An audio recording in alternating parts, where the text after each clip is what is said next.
Hello students, स्वागत है एक बार फिर से आपका अपने यूट्यूब चैनल टारगेट सेमेस्टर में। बहुत से बच्चे परेशान थे इस बात को लेकर कि सर सभी प्रकार के क्वेश्चंस यूट्यूब पे ऑब्जेक्टिव कराया जा रहा है, फिर हम लोगों का जो क्वेश्चंस रिटन आएगा उसको हम लोग कैसे कर पाएंगे। ठीक है, क्योंकि हम लोग का पैटर्न लिखित है, रिटन है, और बाकी जो यूनिवर्सिटीज हैं उनका हो सकता है कि ऑब्जेक्टिव हो, लेकिन जिनका लिखित है उनके लिए बहुत बड़ी समस्या थी।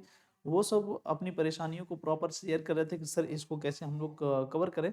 तो उसके लिए लिखित आंसर्स कैसे लिखा जाएगा इसके बारे में हम आपको बताने जा रहे हैं आज की इस वीडियोस में। ठीक है, कुछ क्वेश्चंस भी हैं उनको हम लोग डिस्कस करेंगे। जैसा कि आप लोग यहाँ पे देख पा रहे होंगे कि ये है AIH यानी कि एंशिएंट इंडियन हिस्ट्री। ठीक है ना, और ये है पेपर फर्स्ट, और यहाँ पे देखिए source and timelines of ancient Indian history.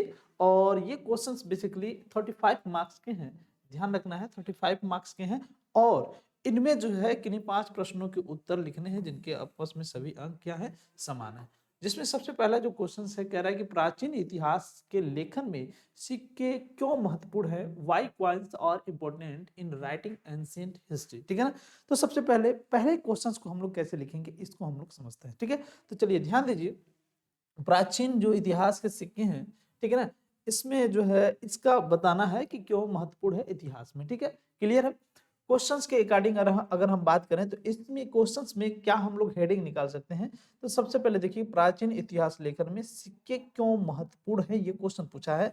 तो हम लोग लिखेंगे प्राचीन इतिहास लेखन में, प्राचीन इतिहास लेखन में, प्राचीन इतिहास इतिहास लेखन में, प्राचीन इतिहास लेखन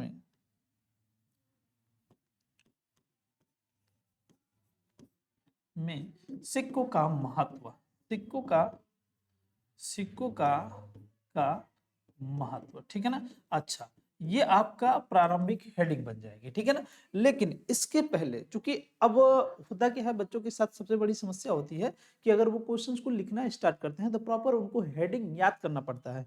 तो हेडिंग याद करने से पहले सिंपली हम लोग क्या कर लें कि हम प्रॉपर पहले संक्षिप्त विवरण कर लें, मतलब प्रश्न का जो उत्तर होता है उत्तर का संक्षिप्त विवरण। तो यहाँ पे हेडिंग डालना है। यहाँ पे सबसे पहले तो हम लोग यहाँ पे लिखेंगे भूमिका। ठीक है ना, भूमिका, क्लियर है, भूमिका, या फिर भूमिका की जगह हम लोग परिचय भी लिख सकते हैं। ठीक है ना, दूसरी हेडिंग आपकी क्या होनी चाहिए, दूसरी हेडिंग होनी चाहिए आपकी संक्षिप्त परिचय, संक्षिप्त परिचय। ठीक है ना, संक्षिप्त परिचय, क्लियर है। दूसरी हेडिंग होनी चाहिए आपकी संक्षिप्त परिचय। अच्छा, ये भूमिका क्या होती है, भूमिका में बेसिकली हम लोग सिक्कों के बारे में उन इंपॉर्टेंस को लिखेंगे, उन महत्वपूर्ण बातों को लिखेंगे जो हमारे काम आती हैं, जो इतिहास को बताने में काम आती हैं। जैसे अगर हम भूमिका के बारे में लिखें, भूमिका या परिचय के बारे में लिखें, तो हम लोग ऐसे लिखेंगे कि सिक्कों के कारण इतिहास के उन राजवंशों के या फिर उन राजाओं के बारे में, या फिर उनके दैनिक जीवनचर्या, या फिर उनकी आर्थिक स्थिति, आर्थिक स्थिति, सामाजिक स्थिति, सामाजिक स्थिति, या फिर राजनीतिक, राजनीतिक दशाओं के बारे में जानकारी प्राप्त होती है, दशाओं के बारे में जानकारी प्राप्त होती है। इसके अलावा सिक्कों से उन समय के मतलब जो टाइमलाइन होता है, टाइमलाइन मतलब जिस समय वो शासन कर रहे होते हैं उनके बारे में भी जानकारी मिलती है।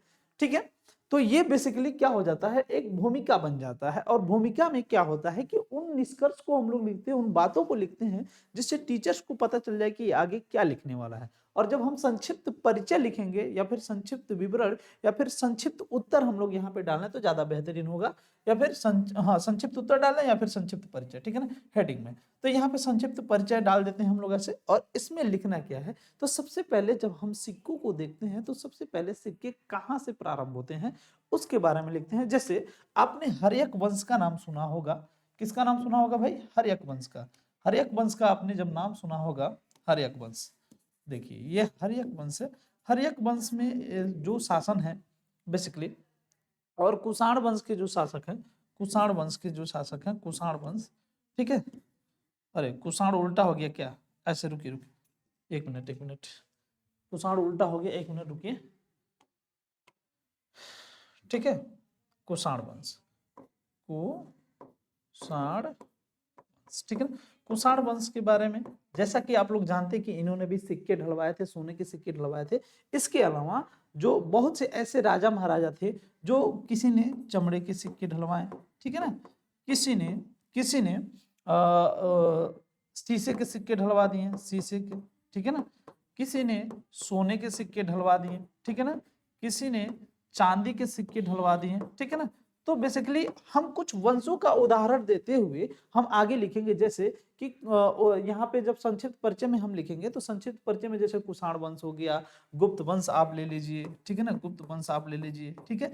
इनका इंट्रो देते हुए कुछ बातें हम लोग लिखेंगे कि इन लोगों के सिक्कों से उस टाइम के इतिहास की जानकारी मिलती है, ठीक है ना। चूंकि क्वेश्चंस भी आपका यही कहा था कि इतिहास के लेखन में सिक्के क्यों महत्वपूर्ण है, ठीक है ना।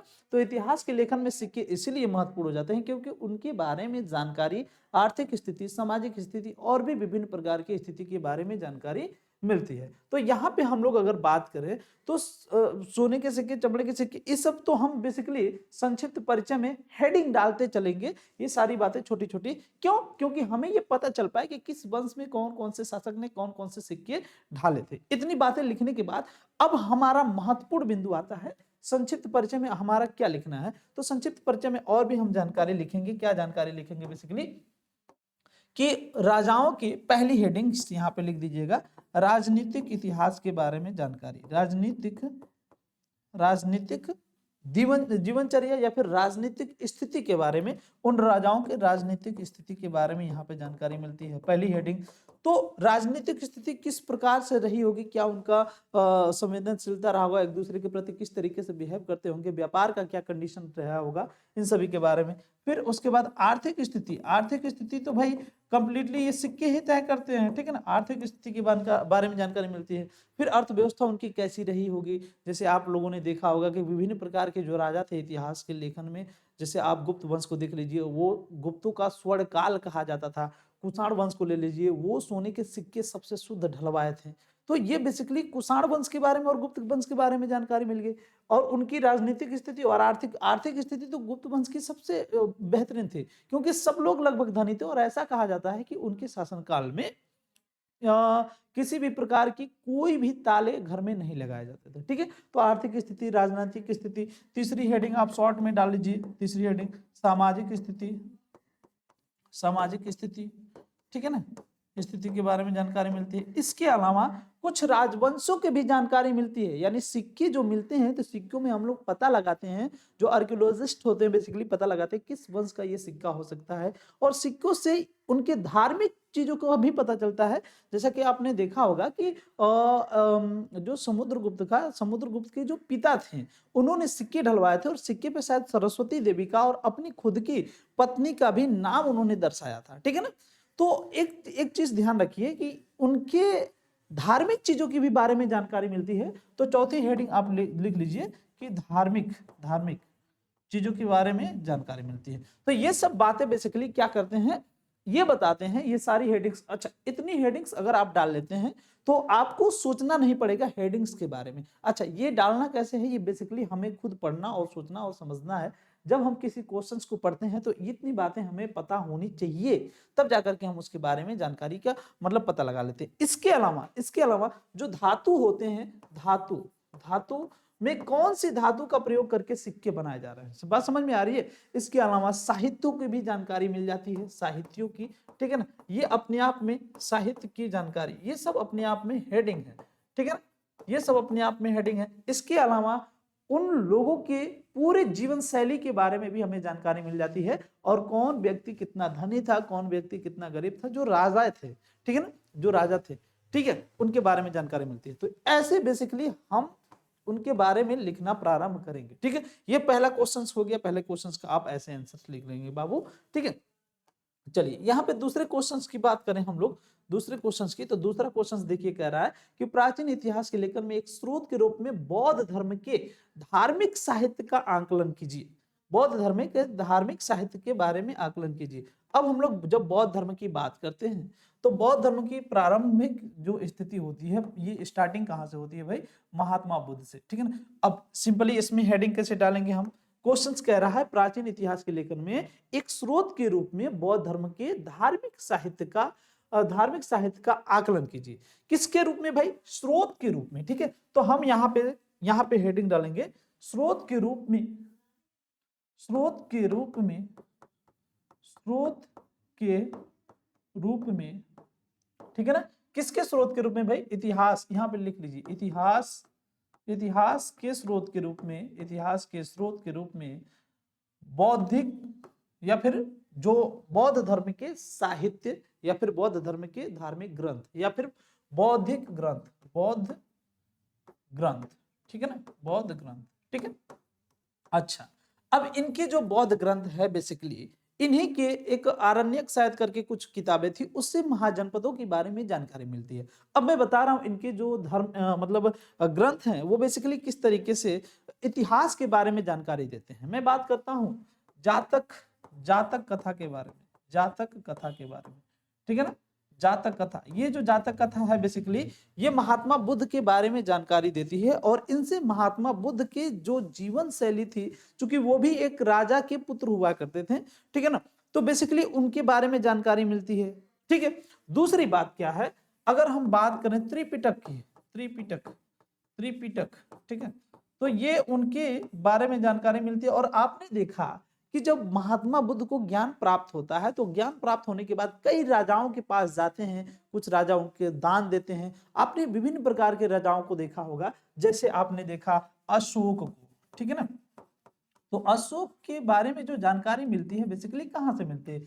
ये भी बेसिकली बौद्धिस्ट ग्रंथ से देखने को मिलता है जानकारी। इसके अलावा ये जो त्रिपिटक है, त्रिपिटक से कई प्रकार की जानकारी हमें देखने को मिलती है अशोक के शासनकाल में। हालांकि अशोक के बारे में जानकारी इसके अलावा स्तंभ से भी, स्तंभ लेख से भी जानकारी देखने को मिलती है। ठीक है, अच्छा, त्रिपिटक हो गया, जातक कथा हो गया, और भी जैसे आरण्यक, आरण्यक, ठीक है ना, आरण्यक एक किताब है। उसके बाद एक किताब और है दिव्यावदान, दिव्यावदान करके, या फिर दिव्यावदान ही शायद है, या फिर दिव्य कुछ करके है। दीपवंश भी है, देखिए दीपवंश भी है, चौथी पुस्तक दीपवंश। ठीक है ना, दीपवंश। ठीक है, इसका ये दिव्यावदान ही है शायद, जिसकी भाषा जो थी वो संस्कृत है। दिव्यावदान, दिव्यावदान, इसकी भाषा जो थी वो संस्कृत थी। ठीक है ना, तो एक तरीके से इसकी भाषा संस्कृत थी, लेकिन जो संस्कृत भाषा है ये तो वैदिक कल्चर्स के लोगों की भाषा है। संस्कृत भाषा किसकी है? वैदिक की भाषा है। ठीक है ना, तो जो वैदिक की भाषा संस्कृत है और जो भाषा हुआ करती थी ये बौद्ध ग्रंथ की, तो ये बेसिकली प्राकृत हुआ करते थे। क्या हुआ करते थे? प्राकृत। ठीक है ना, तो अब ये जानकारी के रूप में अगर हम बात करें, इतिहास के सोर्स के रूप में बात करें, तो ये इस समय जो दिव्यावदान है, शायद दिव्यावदान ही पुस्तक है जो संस्कृत में लिखा गया है, मुझे ध्यान नहीं आ रहा है इसका नाम। ठीक है ना, शायद यही सही है। तो ये जो संस्कृत भाषा में लिखा गया, इसका मतलब ये है कि इस समय हिंदू धर्म और यानी कि वैदिक कल्चर जो है और बौद्ध धर्म है, दोनों एक दूसरे से कोलैब कर रहे हैं। बात समझ में आ रही है? कोलैब कर रहे हैं। और आपने देखा कि जब सबसे लास्ट में चौथी बौद्ध संगति होती है, चौथी बौद्ध संगति बेसिकली किसके शासनकाल में होती है भाई? तो वो होती है शायद अजात शत्रु के शासनकाल में। क्या होती है चौथी बौद्ध संगति? पहला तो होती है कुषाण वंश, नहीं, कुषाण वंश के शासक में होती है शायद, मुझे ध्यान नहीं आ रहा है। पहला होता है, और दूसरा तो होता है कालाशोक, कालाशोक के काल में, और तीसरा होता है अशोक के काल में, अशोक के काल में, और चौथी होती है शायद कुषाण वंश का राजा जो था कनिष्क के शासनकाल में चौथी बौद्ध संगति होती है। और पहली शायद अजात शत्रु के शासनकाल में हुई थी, अजात शत्रु के शासनकाल में। ठीक है ना, ये बेसिकली हर्यक वंश का था, हर्यक वंश का था। और ये किसके वंश का था भाई? ये कुषाण वंश का शासक था, कुषाण वंश का शासक। तो अब देखिए इन सभी के बारे में, इतिहास के बारे में जो जानकारी मिलती है बेसिकली वो बौद्धिक ग्रंथों से देखने को मिलती है। हमने देखा जब चौथी बौद्ध संगति होती है तो चौथी बौद्ध संगति में जो जानकारी हमें देखने को मिलती है उस समय पूरी तरीके से जो बौद्धिस्ट भाषा थी वो संस्कृत हो गई। ठीक है, तो ये कुछ किताबें थी जो बेसिकली जानकारी देती हैं। इसके अलावा जो दीपवंश है भाई, ये श्रीलंका से संबंधित है, श्रीलंका से संबंधित है। तो उस समय श्रीलंका के बारे में भी जानकारी देखने को मिलता है भाई इन किताबों में। ठीक है, तो ये किताबें बेसिकली इतिहास के रूप में इस तरीके से काम करती हैं। ठीक है, अच्छा, ये क्वेश्चंस, ये कुछ किताबें हैं, किताबों के बारे में आपको पढ़ लेना है, जानकारी रखना है कि कौन सी किताबें किसके वंश के बारे में जानकारी दे रही हैं। आपने देखा कि पाल वंश भी जो है, पाल वंश ये भी जो है बौद्ध धर्म से संबंधित है। इसके अलावा गुप्त के भी कई वंश जो थे, जैसे कई राजा थे, जैसे कुमार गुप्त की बात करें तो ये बेसिकली नालंदा यूनिवर्सिटी बनवाया, कुमार गुप्त ने नालंदा यूनिवर्सिटी बनवाया। नालंदा यूनिवर्सिटी बेसिकली किससे संबंधित थी? बौद्ध हिस्ट्री से संबंधित थी। इसके अलावा आप हर्षवर्धन को देखते हैं, हर्षवर्धन, तो हर्षवर्धन ने भी 100 गांवों को भी दान में दिया था। किसको दान में दिया था भाई? नालंदा यूनिवर्सिटी को दान में दिया था उसकी बढ़ावा के लिए। तो कहीं ना कहीं बौद्धिस्ट जो ग्रंथ है उनमें इनकी भी चर्चा देखने को मिलती है। तो ये विभिन्न प्रकार के बौद्धिक ग्रंथ हैं। आपको एक हो गया, दो हो गया, तीन हो गया, चार हो गया। त्रिपिटक में बेसिकली 3 पिटक है, शुद्ध पिटक, विधम्म पिटक और विनय पिटक। तो कौन कौन से वंश में कौन कौन से जानकारी देखने को मिलती है आपको डीपली पढ़ना पड़ेगा। मैं बस एक ओवरव्यू दे रहा हूं, बता रहा हूं कि आपको क्वेश्चंस का आंसर कैसे लिखना है, ठीक है ना। चलिए आगे बढ़ जाए, आगे बढ़ जाए। चलिए नेक्स्ट देखते हैं, नेक्स्ट क्वेश्चंस किस तरीके से कह रहा है भाई। नेक्स्ट क्वेश्चंस आपका है, नेक्स्ट क्वेश्चंस आपका है, मध्य पाषाण युगीन संस्कृति की प्रमुख विशेषताओं रेखांकित कीजिए। संस्कृति की तिथि का वर्णन का संदर्भ भी स्पष्ट कीजिए। मध्य पाषाण युगीन संस्कृति की प्रमुख विशेषताओं को रेखांकित कीजिए। यानी कि जो मध्य पाषाण युग था इसमें किस प्रकार का कल्चर्स देखने को मिलता है और इसकी तिथि का भी इसकी तिथि का संदर्भ भी स्पष्ट कीजिए। यानी कि इसकी जो तिथि है इसके संदर्भ को स्पष्ट कीजिए। इंग्लिश में भी आप देख लीजिए, ठीक है ना। इंग्लिश में थोड़ा सा क्लियर नहीं हो रहा, मुझे ब्लर लग रहा है यहाँ पे, ठीक है। इंग्लिश में क्लियर नहीं है, ब्लर है ज्यादा, ठीक है। हिंदी में तो क्लियर हो जा रहा है तो भी, ठीक है ना। तो यहाँ पे बेसिकली जब हम बात करते हैं किसके भाई मध्य पाषाण युग की, तो मध्य पाषाण युग बेसिकली अगर हम यहाँ पे बात करें, पहले ही बात करें मध्य पाषाण युग की, तो मध्य पाषाण युग बेसिकली स्टार्ट कहाँ से होता है भाई? जब हम पाषाण काल की बात करते हैं, किसकी भाई? पाषाण काल की। देखिए पाषाण काल की बात करें, पाषाण काल, तो पाषाण काल में हम ये देखें कि इसको बेसिकली हम 3 पार्ट्स में डिवाइड कर सकते हैं। कितने पार्ट्स में भाई? 3 पार्ट्स में। वो कौन कौन से हैं भाई? पूरा पाषाण काल, पूरा पाषाण काल, ठीक है। उसके बाद आपका हो जाता है मध्य पाषाण काल, मध्य पाषाण काल, मध्य पाषाण काल, ठीक है। और तीसरा जो हो जाता है वो हो जाता है बाबू नवपाषाण काल, ठीक है ना, नवपाषाण काल, ठीक है। और इसमें आपको क्या क्वेश्चन पूछा है? मध्य पाषाण काल के बारे में जानकारी देना है। अच्छा, इसके टाइम पीरियड की बात करें तो इसका टाइम पीरियड बेसिकली हो जाता है 15,000 वर्ष से 7,000 वर्ष के आसपास में। कहाँ? 15,000 वर्ष पूर्व, पूर्व की बात करें, ये 15,000 वर्ष पूर्व से 7,000 वर्ष पूर्व के बीच में ये बेसिकली क्या था भाई? ये था मध्य पाषाण काल का टाइमिंग। अच्छा, तो हम यहाँ पे पहला ही इंट्रो लिख लें, अगर हम यहाँ पे संक्षिप्त विवरण पहले लिखें तो ऐसे लिख सकते हैं। अच्छा, ऐसे लिख लें, थोड़ा बहुत जानकारी इनके बारे में दे दे, थोड़ा बहुत जानकारी, चूंकि अब 15 नंबर का लिखना है तो आप बेसिकली इसी पॉइंट को डेडिकेट करके नहीं लिख पाएंगे, तो थोड़ी बहुत जानकारी इनको लिखिए, 2-4 लाइन लिख दीजिए, थोड़ी बहुत जानकारी इनके बारे में लिख दीजिए कि नवपाषाण काल में क्या क्या घटनाएं हुई थी। अब उसके बाद आपको हेडिंग डालना, ये संक्षिप्त विवरण डालना है। उसके बाद देखिए ये पाषाण काल हो गया, पाषाण काल में जो हमें ये इसके बारे में लिखना है, ठीक है ना। तो पहली हेडिंग संक्षिप्त विवरण में आपका यही होना चाहिए, परिचय या फिर संक्षिप्त विवरण। अच्छा, सबसे पहली हेडिंग क्या डालेंगे आप? परिचय, परिचय डालेंगे, ठीक है ना। उसके बाद संक्षिप्त विवरण डालेंगे, संक्षिप्त विवरण में आप लिखेंगे पाषाण काल, फिर पूरा पाषाण काल, मध्य पाषाण काल, नवपाषाण काल, ठीक है ना। परिचय में क्या लिखेंगे? परिचय में लिखेंगे आप कि पाषाण काल में बेसिकली जानकारी जो पाषाण काल की मिलती है उसमें हम ये देखते हैं कि जो मनुष्य हैं वो पाषाण मतलब पत्थरों का यूज कर रहे हैं। इसको एक प्रकार से पत्थर युग भी कहा जाता था। और इस समय व्यक्ति आदिमानव की तरह रहता था, एक तरीके से वो शिकार पे डिपेंड करता था, शिकार करता था और जानवरों को मार के खाता था, ठीक है। ऐसी चीजें उस समय देखने को मिलती है, ठीक है। वो सब जानकारी देखने को बोल दी। उसके बाद इसमें बेसिकली आग की खोज हो गई थी, तो इसके बारे में आप लोग लिख सकते हैं। और इस समय तक आते आते, चूंकि इसी के बारे में हमें ज्यादा फोकस करना है, नवपाषाण काल के बारे में फोकस करना नहीं, तो मध्य पाषाण काल के बारे में जानकारी जब हमें देना है तो बेसिकली हम ये लोग ये देखेंगे कि मध्य पाषाण काल में और हेडिंग हम कैसे निकाल सकते हैं। तो मध्य पाषाण काल में और हेडिंग निकालने के लिए हमें याद रखना है कि इस समय जो अंतिम संस्कार का प्रथा था वो डेवलप हो गया था। तो पहली ही हेडिंग डाल लीजिए, अंतिम संस्कार का, अंतिम संस्कार का युग डाल सकते हैं, अंतिम संस्कार का युग एक तरीके से डाल सकते हैं, ठीक है ना। दूसरी हेडिंग, पालिशदार पत्थरों का प्रयोग, पालिशदार दार पत्थर का प्रयोग डाल सकते हैं आप लोग, ठीक है ना। अच्छा, तीसरी हेडिंग क्या डाल सकते हैं आप इसमें, ये मध्य पाषाण काल की बात करें, तीसरी हेडिंग क्या डाल सकते हैं आप लोग, तीसरी हेडिंग डाल सकते हैं इसमें अपेक्षाकृत छोटे हथियार का प्रयोग। तो यहाँ पे छोटे हथियार का प्रयोग, ठीक है, हथियार का प्रयोग, ठीक है, क्लियर है। अच्छा, अस्थाई जीवन की ओर बढ़ना, ये भी हेडिंग आप लोग डाल सकते हैं, अस्थाई जीवन की ओर बढ़ना, ठीक है, ओर बढ़ना, बात समझ में आ गई, अस्थाई जीवन की ओर बढ़ना।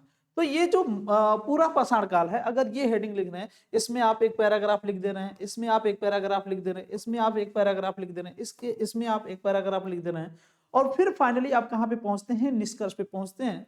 तो जब निष्कर्ष हेडिंग आप डालते हैं, निष्कर्ष हेडिंग, तो निष्कर्ष हेडिंग में आप एक पेज लिख सकते हैं बड़े आराम से। अच्छा, निष्कर्ष में क्या होता है भाई, अच्छा निष्कर्ष में लिखना क्या होता है, निष्कर्ष में ओवरऑल जो भी चीजें हमने बताई उसके बारे में हमें लिखना होता है निष्कर्ष में, ठीक है ना। अच्छा, यहाँ पे अंतिम संस्कार या फिर दाह संस्कार के बारे में लिख दें कि इस समय के मनुष्य जो थे इतने जागरूक हो चुके थे कि वह अब अंतिम संस्कार क्या प्रक्रिया करने लगे थे। और इसी काल में आपने देखा है कि मनुष्य ने पालतू जीव मतलब पशुओं को पालतू बनाना शुरू कर दिया। और इसके बाद जब आती है नवपाषाण काल, तो नवपाषाण काल में बेसिकली वो सब अस्थाई जीवन में रहना शुरू कर देते हैं, ठीक है। तो ये कुछ हेडिंग्स हैं जो आपको दिमाग से ही क्रिएट करना है, ऐसा नहीं कि आप एकदम रट्टू मार के जाइए उसी हेडिंग्स को लिखिए उसी हिसाब से लिखिए, नहीं। अगर आप दिमाग से क्रिएट हेडिंग करते हैं तो टीचर्स ऑटोमेटिक, कहने का मतलब किसी भी प्रकार के पार्टिकुलर गाइड बुक से आप हेडिंग लर्न करके जाते हो प्रॉपर, तो एग्जामिनर तुरंत ही समझ जाता है कि ये हेडिंग्स कहाँ से लिखा होगा, ठीक है। तो इस तरीके से आपको हेडिंग क्रिएट करना है, अंतिम संस्कार का युग, पालिशदार पत्थर का प्रयोग, और उसके बाद छोटे हथियार का अपेक्षाकृत प्रयोग, अस्थायी जीवन की ओर बढ़ना। अब इसमें आप लिख सकते हैं कि कैसे मनुष्य धीरे धीरे अस्थायी जीवन की ओर बढ़ता चला गया, ठीक है। तो ये बेसिकली क्या होता है भाई, ये देखिए, परिचय लिखिए या फिर भूमिका लिखिए, वहां से स्टार्ट करिए, फिर पाषाण काल के बारे में कुछ जानकारी, कुछ बातें पाषाण काल के बारे में लिखेंगे कि नहीं लिखेंगे, जाहिर सी बात है लिखेंगे। फिर आप लिखेंगे कि इसको 3 पार्ट्स में डिवाइड किया गया, वो ये पूरा कुछ जानकारी लिखने के बाद आप लिखेंगे कि इसको 3 पार्ट्स में डिवाइड किया गया। अच्छा, किसके आधार पर डिवाइड किया गया, तो विशेषताओं के आधार पे। जैसे आपने देखा कि पूरा पाषाण काल में बेसिकली आग का प्रयोग हो गया, और मानव जो था एक तरीके से आखेट करता था, शिकार करता था, यही जीवन व्यतीत करता था। और मध्य पाषाण काल में मानव ये जो जानवर थे उनको पालतू बनाना शुरू कर दिया, और भी सारी चीजें, ठीक है। इसी तरीके से नवपाषाण काल के बारे में अगर देखें तो ये धीरे धीरे और सही हो गया था, यहाँ तक जो है बेसिकली ये एक दूसरे से वस्त्र विनिमय की प्रणाली भी धीरे धीरे स्टार्ट कर दिए थे। तो ये हेडिंग सब आपको क्रिएट करना है और अपने मन से अपने हिसाब से लिखना है, ठीक है। चलिए, ये तीसरे क्वेश्चन का आंसर आप ऐसे बना करके लिख सकते हैं।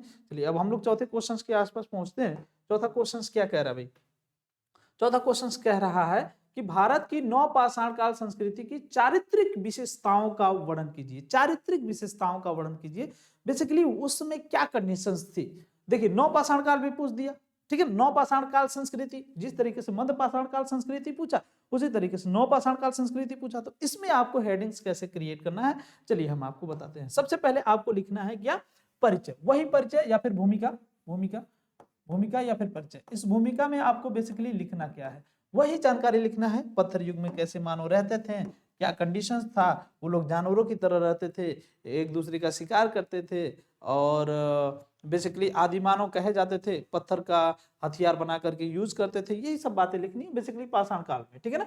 भूमिका के बाद क्या डालेंगे, पाषाण काल, ठीक है।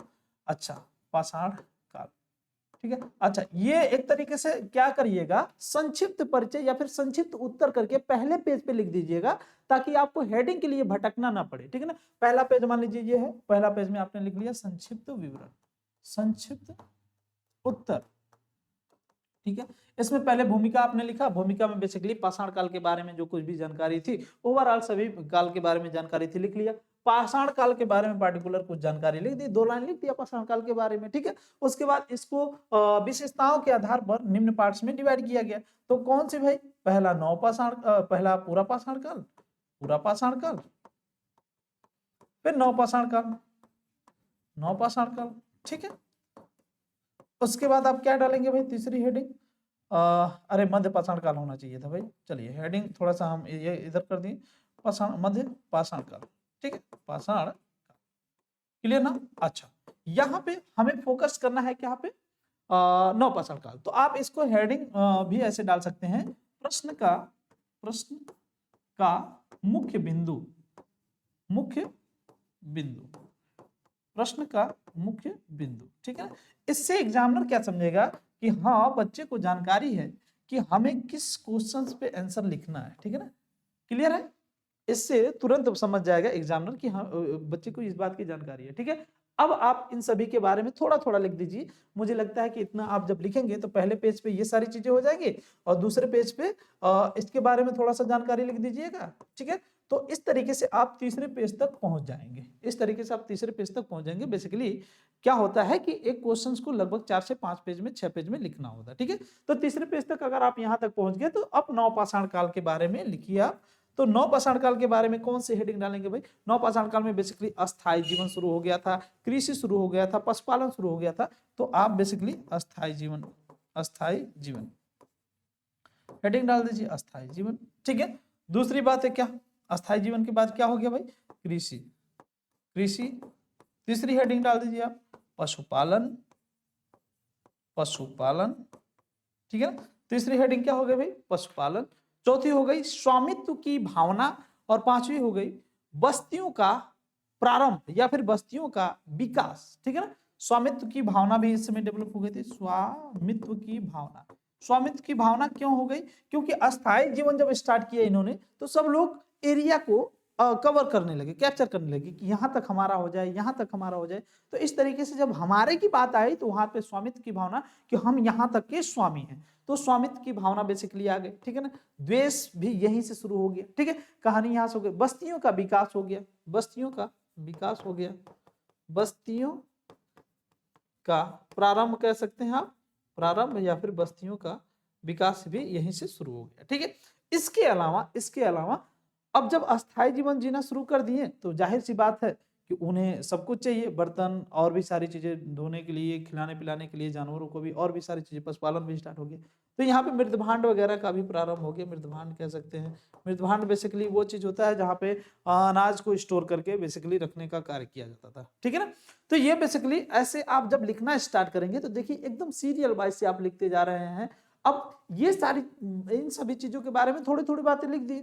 अब आप पार्टिकुलर नवपाषाण काल को पकड़ लिए और नवपाषाण काल के बारे में इतनी जानकारी आपने दे दिया भाई, एग्जामिनर समझ जाएगा कि ये बच्चा पार्टिकुलर अपने दिमाग से, अपने समझ से, अपने समझदारी से लिखा।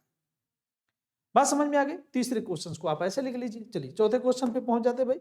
ये तीसरा क्वेश्चन हो गया, चौथा क्वेश्चन क्या पूछ रहा है अच्छा चौथा क्वेश्चन ही था, पांचवा क्वेश्चन क्या कह रहा है, कह रहा है कि 600 ईस्वी पूर्व के बीच पाटलिपुत्र की राजधानी बनाकर शासन करने वाले राजवंशों का परिचय दीजिए। मतलब कह रहा है 600 ईसा पूर्व से 600 ईस्वी के बीच, मतलब 600 ईसा पूर्व से 600 ईस्वी के बीच जो बेसिकली पाटलिपुत्र को राजधानी बना करके जो राज कर रहे थे वो लोग कौन थे। तो चलिए इसको कैसे हम लोग स्टार्ट करेंगे, यहां से देखिए। सबसे पहले आप लोग ये जानिए कि पाटलिपुत्र बेसिकली उसका क्रिएशन किसने किया था। तो सबसे पहले आपको जानना है कि जो हर्यक वंश था, फिर मौर्य वंश था, फिर गुप्त वंश था, फिर पाल वंश, ठीक है ना, हर्यक वंश, हर्यक वंश, ठीक है। अच्छा ये परिचय भूमिका जो हम बता रहे हैं, संक्षिप्त विवरण बता रहे हैं, हर क्वेश्चंस के लिए बताए हैं, तो उसमें सब में आपको करना है। अब मैं सिर्फ मुख्य क्वेश्चंस की बात करूंगा कि मुख्य क्वेश्चंस को आपको कैसे लिखना है। हर्यक वंश के बारे में आप लिख देंगे, ठीक है।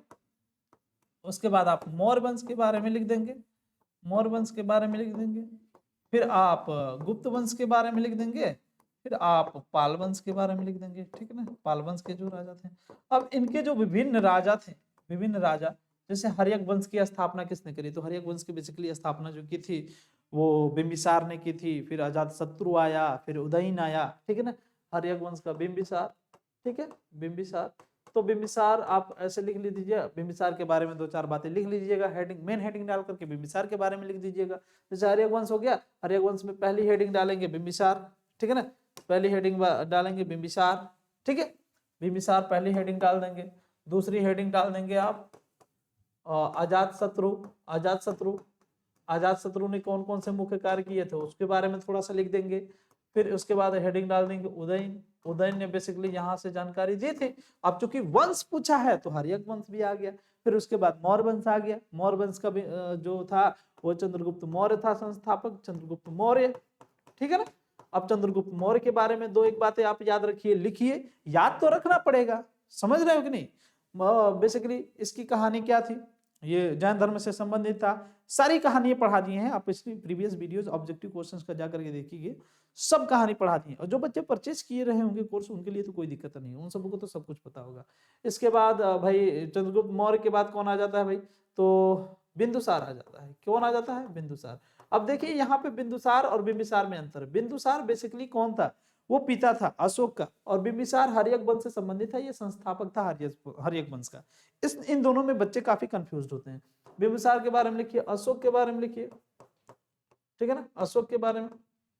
इसका अंतिम जो शासक था बृहदत्त, बृहदत्त ऐसे करके था, ठीक है। इसके बारे में कुछ बातें लिख दीजिए। जो बेसिकली वो व्यक्ति था पुष्यमित्र शुंग, पुष्यमित्र शुंग। तो जो पुष्यमित्र शुंग था इसको जो है हरा करके फिर उसने शुंग वंश की स्थापना कर दी। फिर गुप्त वंश की स्थापना किसने की थी भाई, श्रीगुप्त। श्रीगुप्त ने क्या किया था इसके बारे में थोड़ा सा लिख दीजिए, ठीक है ना। इसके बाद कौन शासक आता है, कैसे आता है, घटोत्कच आता है, और भी शासक आते हैं, जैसे चंद्रगुप्त प्रथम आ जाता है, फिर चंद्रगुप्त द्वितीय आ जाता है, समुद्रगुप्त आता है, और फिर जो है सबसे लास्ट में विष्णुगुप्त आता है, स्कंदगुप्त भी आ जाता है। स्कंदगुप्त के शासनकाल में हुड़ों का आक्रमण हुआ है। तो सभी शासक के बारे में लिख करके उनके समय में जो घटनाएं, महत्वपूर्ण घटनाएं थी उनके बारे में लिख दीजिएगा, ठीक है ना। ऐसे हेडिंग वाइज देखिए कितने हेडिंग्स आपको ढूंढने की आवश्यकता नहीं है।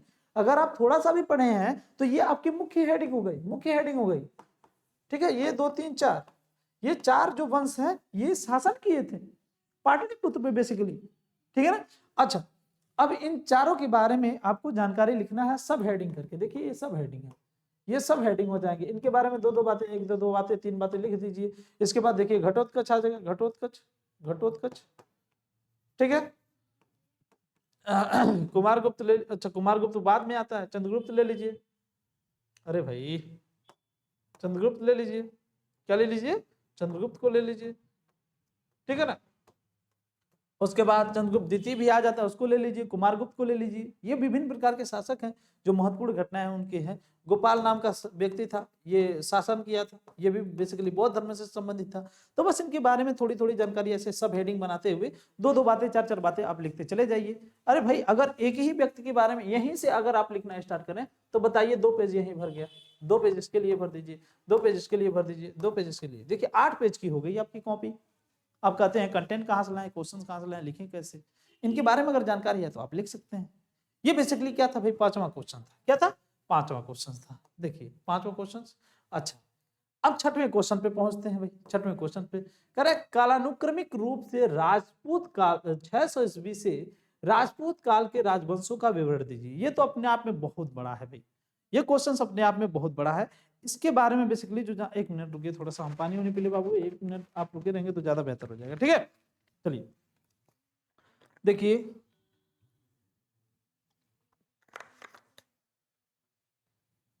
ओवरऑल भारत में जितने भी राजवंश हुए हैं उन सभी के बारे में लिखना है, ठीक है, ठीक है। राजपूत वंश बेसिकली जो हुए हैं उनके बारे में हेडिंग वाइज सब कुछ वहीं से स्टार्ट करना है, जैसे मैंने कहा था। याद रखिए 600 के बाद लिखना है तो सबसे पहले बंगाल के जो पाल वंश थे ये भी राजपूतों की कैटेगरी में आते हैं। दिल्ली और अजमेर के चौहान वंश ये भी, ठीक है ना। तो पहला हेडिंग्स आप डाल देंगे पाल वंश, पाल वंश ये भी बेसिकली चौहान राजपूत के अंतर्गत आ जाते हैं। फिर जो है जो चौहान वंश है, ठीक है ना, चौहान वंश बेसिकली कहाँ के, दिल्ली अजमेर के चौहान वंश। तो दिल्ली अजमेर के चौहान वंश के बारे में थोड़ी थोड़ी बातें आप लिख देंगे, दिल्ली अजमेर, दिल्ली अजमेर के चौहान वंश, ठीक है, चौहान, क्लियर है। ये भी राजपूतों की श्रेणी में आ जाते हैं। इसके अलावा आप लिख देंगे कन्नौज के जो राठौर थे, और उसके बाद मेवाड़ के जो शासक थे, कन्नौज के शासक राठौर, कन्नौज के शासक, कन्नौज, और मेवाड़ के जो शासक थे, मेवाड़ के शासक, मेवाड़ के शासक के बारे में कौन नहीं जानता भाई, मेवाड़ के शासक के बारे में लिख दीजिए, ठीक है ना। और इसके अलावा सिंधिया भी हो गए, और भी कई प्रकार के, बुंदेलखंड के जो चंदेल वंश थे, मालवा के परमार वंश, बुंदेलखंड के चंदेल, बुंदेलखंड के बुंदेलखंड के चंदेल वंश के बारे में लिख दीजिए कुछ बातें, ठीक है, बुंदेलखंड के चंदेल वंश, ठीक है ना। मालवा के परमार वंश के बारे में लिख दीजिए, अरे चौथा ये पांचवा, मालवा के परमार वंश के बारे में लिख दीजिए, मालवा के परमार वंश। बात समझ में आ रही कि नहीं, ठीक है। इन सभी के बारे में थोड़ी थोड़ी बातें आप लिखते चलिए। ये सब कब के थे भाई, ये 600 के बाद के थे, इतना बहुत है। इतने में आप लिखेंगे तो पूरा 4-5 पेज, 6 पेज, 7 पेज, 8 पेज बहुत लिख लेंगे, ठीक है। बस जानकारी होनी चाहिए। पाल वंश कौन था, पाल वंश की स्थापना किसने की थी, ये राजपूत कैसे कहलाए। दिल्ली के अजमेर के चौहान वंश कौन थे भाई, बेसिकली पृथ्वीराज चौहान के बारे में आप लोग बहुत अच्छे से जानते होंगे। कनौज वंश के कौन शासक थे, मेवाड़ के शासक, मेवाड़ के शासक को कौन नहीं जानेगा भाई, बताइए। बुंदेलखंड के चंदेल वंश को कौन नहीं जाएगा, परमार वंश को कौन नहीं जानेगा भाई।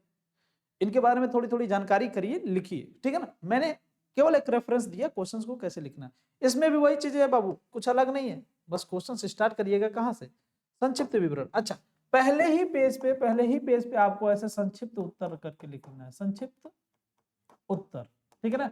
संक्षिप्त उत्तर जैसे ही एग्जामिनर देखेगा कहेगा अच्छा पाल वंश के बारे में भी लिखा है, दिल्ली के अजमेर वंश के बारे में लिखा है, कनौज वंश के बारे में लिखा है। बच्चा इंटेलिजेंस भाई, सब लोग ऐसी कॉपी नहीं लिख पाते हैं, ठीक है। जिनके बारे में जानकारी होती है इन सबों के बारे में, वही इस कॉपी को लिख पाते हैं। अदरवाइज किसी भी प्रकार की गाइड बुक को रट लिया, जा करके लिख दिया, ठीक है। इसको भी आप ऐसे लिख लीजिएगा, ठीक है ना। चलिए अब हम लोग बढ़ते हैं नेक्स्ट क्वेश्चन। नेक्स्ट क्वेश्चन क्या है भाई, नेक्स्ट क्वेश्चन है आपका हड़प्पा सभ्यता के नगर नियोजन का मूल्यांकन कीजिए। हड़प्पा सभ्यता के नगर नियोजन का। अब हड़प्पा सभ्यता भाई अपने आप में बहुत बढ़िया थी, ठीक है ना। हड़प्पा सभ्यता अपने आप में बहुत बढ़िया थी। तो भाई इसमें क्वेश्चंस मुख्य रूप से क्या पूछ रहा है, नगर नियोजन। तो हड़प्पा सभ्यता की अगर हम लोग बारे में बात करें, हड़प्पा सभ्यता का नगर नियोजन, नगर नियोजन लिख देंगे, नगर नियोजन, हड़प्पा सभ्यता का नगर नियोजन। अब बताइए इसमें बेसिकली थोड़ा सा पहले संक्षिप्त उत्तर हेडिंग डाल देंगे ऊपर, संक्षिप्त उत्तर, ठीक है ना। अच्छा, इसमें जब हड़प्पा सभ्यता का नगर नियोजन की बात करेंगे तो इसके नगर नियोजन में क्या देखेंगे भाई, सबसे पहली बात कि ये जो है नगर था, नगर था का मतलब शहर था, ठीक है। अच्छा, इसमें ईंटों का, पक्की ईंटों का प्रयोग, अरे पक्की ईंटों का प्रयोग, पक्की ईंटों का प्रयोग, ये इसकी विशेषता थी, पक्की ईंटों का प्रयोग, ठीक है ना। दूसरा, नालियों की उचित व्यवस्था, सुदृढ़ व्यवस्था या फिर उचित व्यवस्था, ठीक है, ठीक है। व्यापार में संपन्नता या फिर व्यापार में ये सब बहुत आगे थे, ठीक है। इसके बारे में भी आप लिख सकते हैं, ठीक है ना। नालियां जो ढकी हुई थी, ठीक है ना। अनाज भंडारण देखने को मिला था यहाँ पे, अगली हेडिंग अनाज भंडारण की व्यवस्था, भंडारण की व्यवस्था। इसके अलावा महान स्नानागार, महान स्नानागार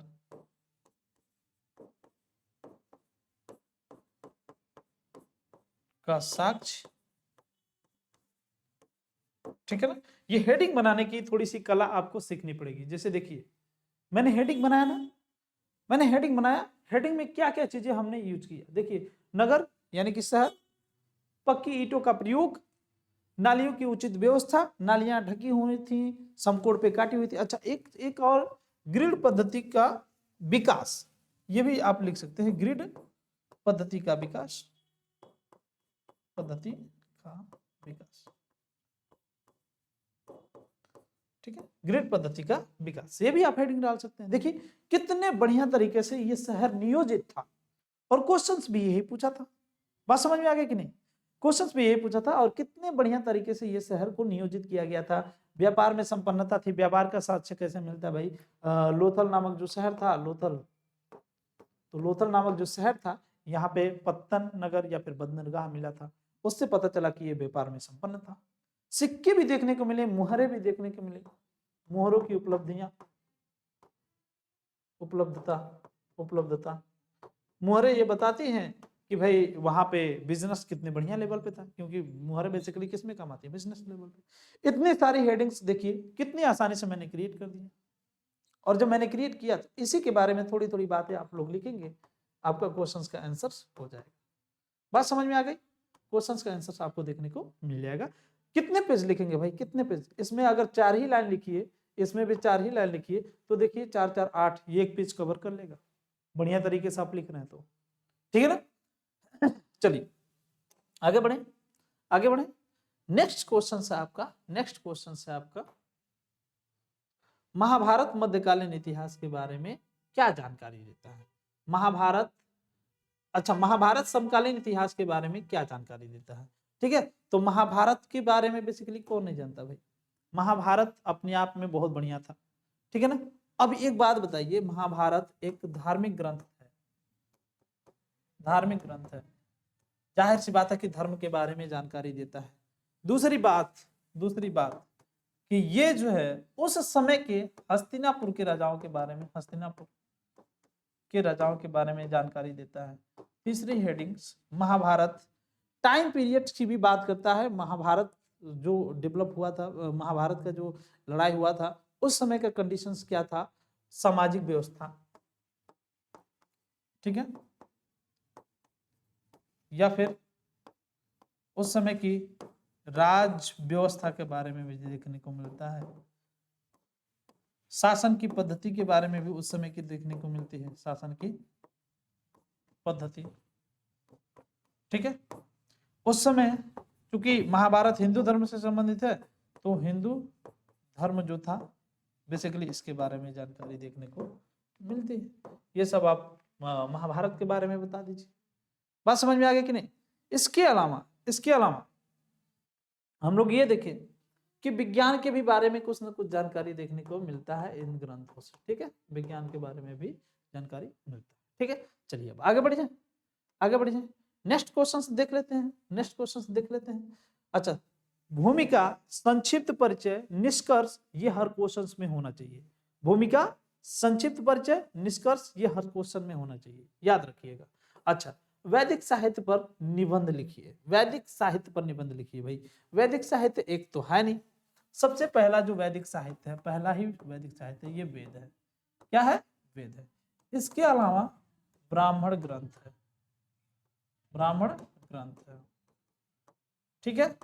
इसके अलावा वेदांग है, ठीक है, वेदांग है।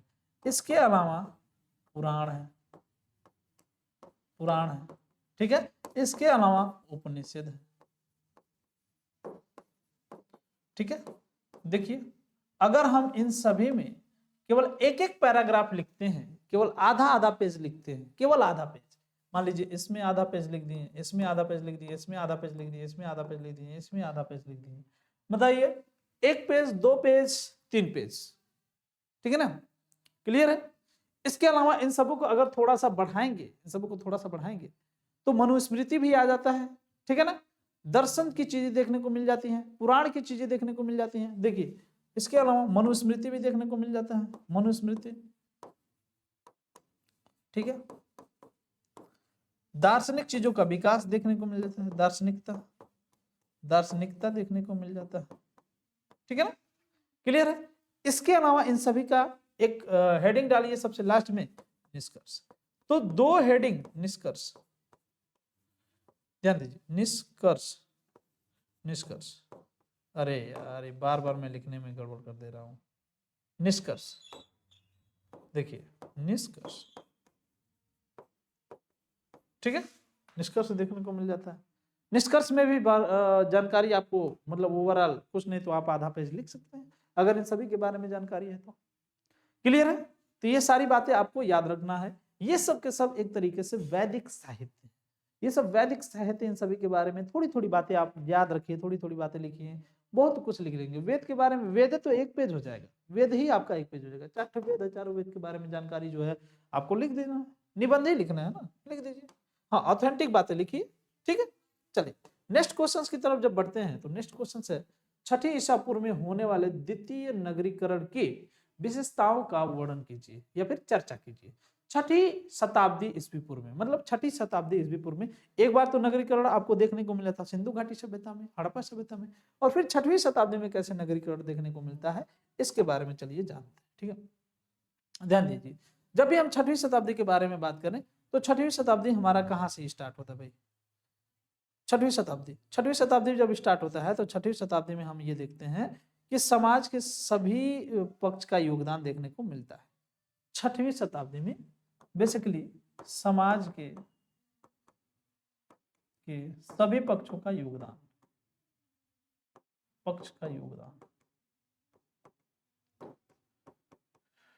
योगदान देखने को मिलता है। ठीक है ना, उस समय की आर्थिक स्थिति, उस समय की सामाजिक स्थिति और उस समय की राजनीतिक स्थिति,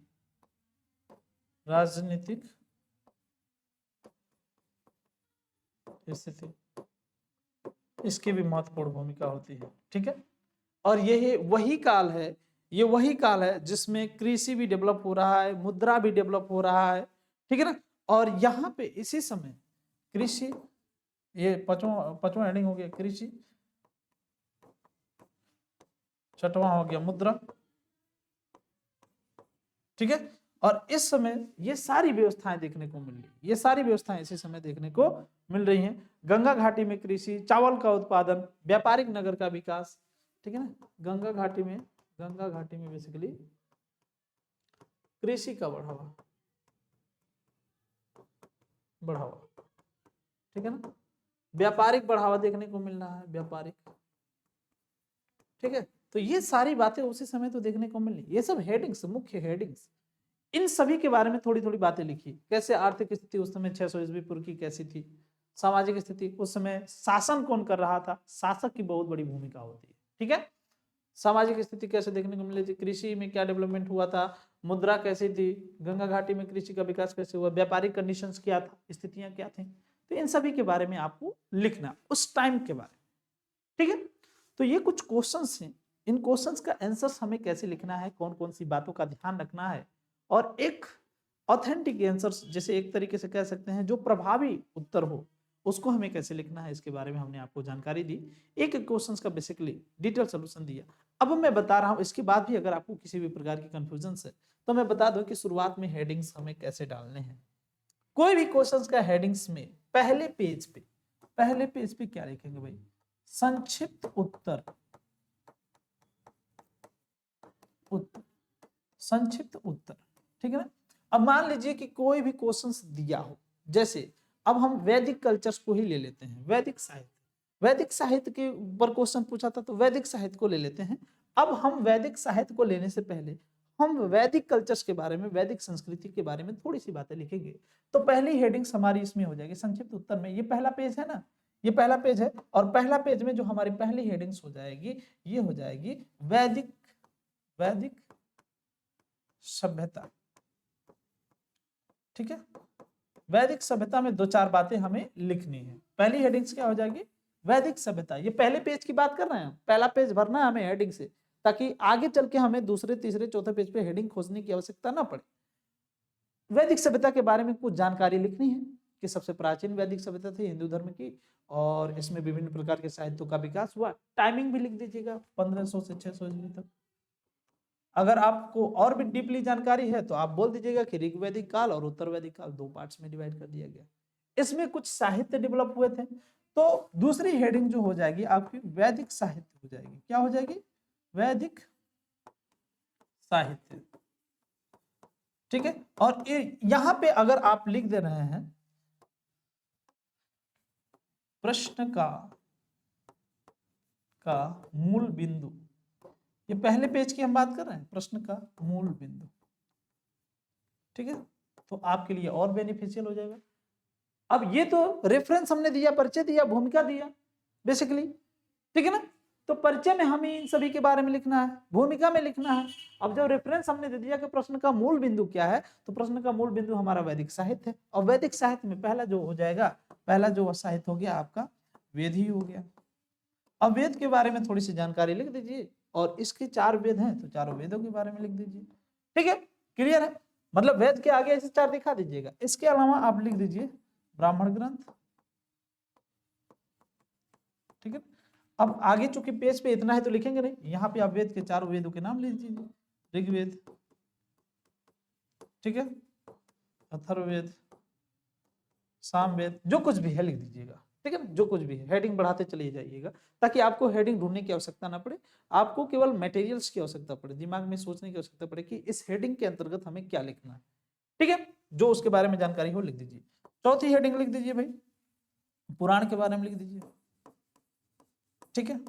उसके बाद 18 पुराण होते हैं, इसके बारे में जानकारी लीजिए, 18 पुराण कौन कौन से हैं, ठीक है। इसके अलावा जो चौथी हेडिंग से आप, अच्छा पहली दूसरी तीसरी हेडिंग से होनी चाहिए, चौथी हेडिंग से यहाँ पे होनी चाहिए, चौथी हेडिंग्स डालिए, चौथी हेडिंग्स में कुछ और ले लीजिए, ठीक है।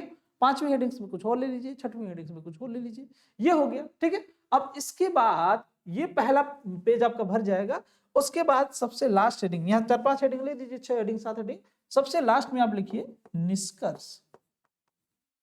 निष्कर्ष, ये दोनों हेडिंग्स पहले में संक्षिप्त विवरण में भूमिका, जिसे हम लोग परिचय भी लिख सकते हैं, परिचय भी लिख दें, परिचय और निष्कर्ष, निष्कर्ष, ये दोनों हेडिंग्स होना अनिवार्य है, ये दोनों हेडिंग्स होना आपके क्वेश्चंस में अनिवार्य है, ठीक है।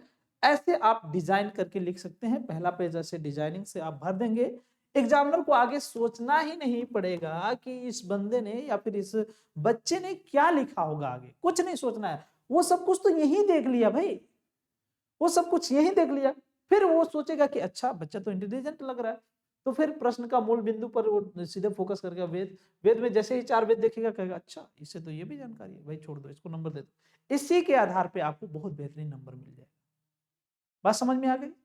तो ये अगर आप लिखित, आपका जो क्वेश्चंस का फॉर्मेट है, एग्जाम का जो फॉर्मेट है, जो तरीका है लिखने का यही है, और आपका लिखित एग्जाम पैटर्न है, तो आपको परेशान होने की जरूरत नहीं। ठीक इसी प्रकार से चाहे हिंदी मीडियम हो चाहे इंग्लिश मीडियम हो, आपको लिख देना है। इसी तरीके से हेडिंग का क्रिएशंस करना है, हेडिंग कैसे क्रिएशंस करें इसका भी हमें ध्यान रखना है। जैसे पीछे बहुत से जगहों पे हमने आपको हेडिंग क्रिएट करके दिखाया, ध्यान दीजिए, कई जगहों पे हमने हेडिंग क्रिएट करके दिखाया। देखिए हड़प्पा सभ्यता में देखिए किस तरीके से हमने हेडिंग को क्रिएट किया है, यहाँ पे देखिए किस तरीके से हेडिंग क्रिएट किया है, हर्यक वंश में देखिए कैसे हेडिंग क्रिएट किया है, यहाँ पे देखिए जो ये पाषाण काल है, इसमें नवपाषाण काल है, इसमें कैसे हमने हेडिंग क्रिएट किया है, ठीक है। यहाँ देख लीजिए जो मध्य पाषाण काल है उसमें हमने कैसे हेडिंग क्रिएट किया है, ठीक है ना।